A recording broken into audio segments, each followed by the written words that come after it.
Wanindu Hasaranga. Would you want to call him a genius? Would you want to call him a cunning player? Or do you think it is the perfect exploitation of the loopholes? Now, the major question that everyone is asking is, there is a confusion whether Wanindu Hasaranga will be available for Sunrisers Hyderabad at the start of the IPL. Because the initial reports were stating that Wanindu Hasaranga will not be available in the few games for Sunrisers Hyderabad because he was part of the test team for the 2 tests that Sri Lanka will play against Bangladesh. But now, the ICC has suspended Wanindu Hasaranga for the 2 tests. So, that means he has achieved 2 things. Will he play the IPL and will he play the ICC World T20 without the suspension? Because in this video, I will tell you how Wanindu Hasaranga has exploited a genius way to ensure that the ICC loophole is there.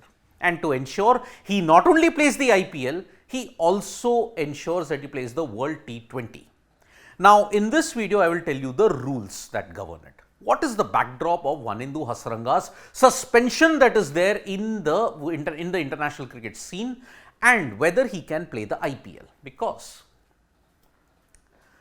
Hasaranga had actually retired from test match cricket in August 2023 in order to focus on white ball cricket. He didn't have a great time in test cricket anyways.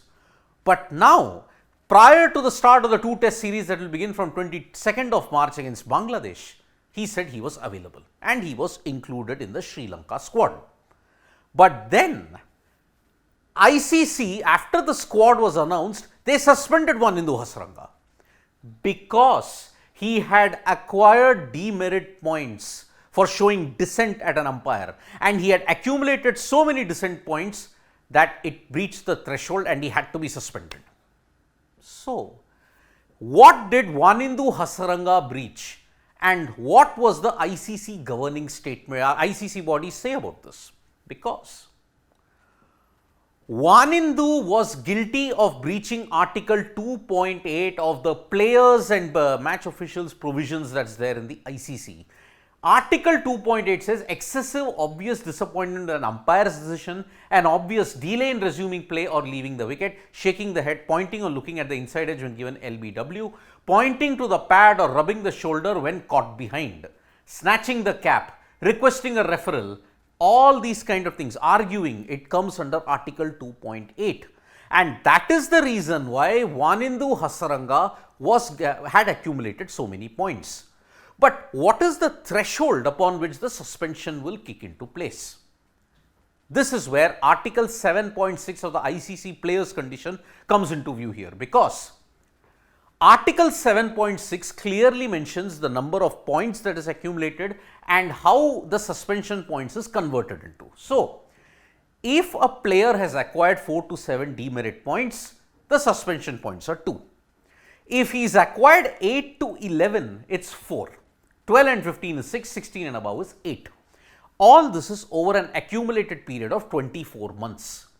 Hasaranga, unfortunately, in these 2 years had already accumulated enough demerit points to get 4 suspension points.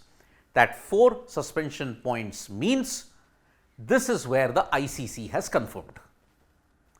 The ICC has said the 4 suspension points equate to a ban from 2 tests or 4 ODIs or T20Is, whatever comes first. This is the key operative word. Hasaranga will therefore miss the 2 World Test Championship tests against Bangladesh. What comes first? After he got the 8 demerit points that he has accumulated and it is converted into 4 suspension points, the 2 tests have come. So, this is the key operative word. Whatever comes first. So, the 2 tests have come first, he is banned, and that is why now technically he can play in the opening games of the IPL.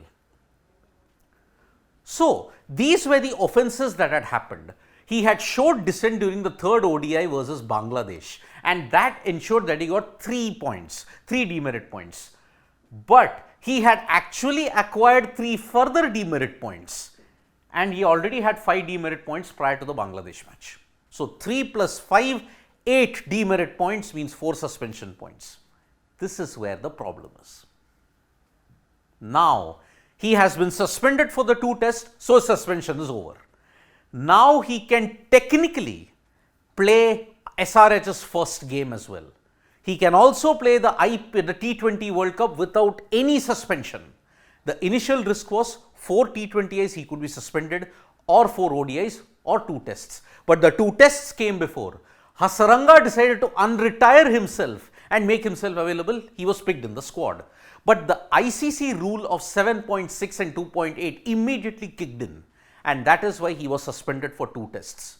The key word was whatever comes first, and that is why, in a masterstroke that you may say, Wanindu Hasaranga has exploited the loophole that is there in the ICC playing conditions. He unretired himself and then ensured he got banned for 2 tests. So, he can play in the IPL, he can also play in the World T20 without any matches being missed.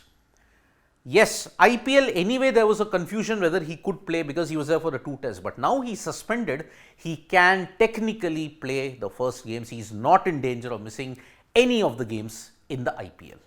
Thank you so much folks for joining us for this video. You can write to us in the comments whether it's a great move, whether it's a cunning move, or Wanindu Hasaranga ethically is wrong in this. You can write to us in the comments below, and we are also there on Facebook, Twitter and Instagram as well. Bye-bye.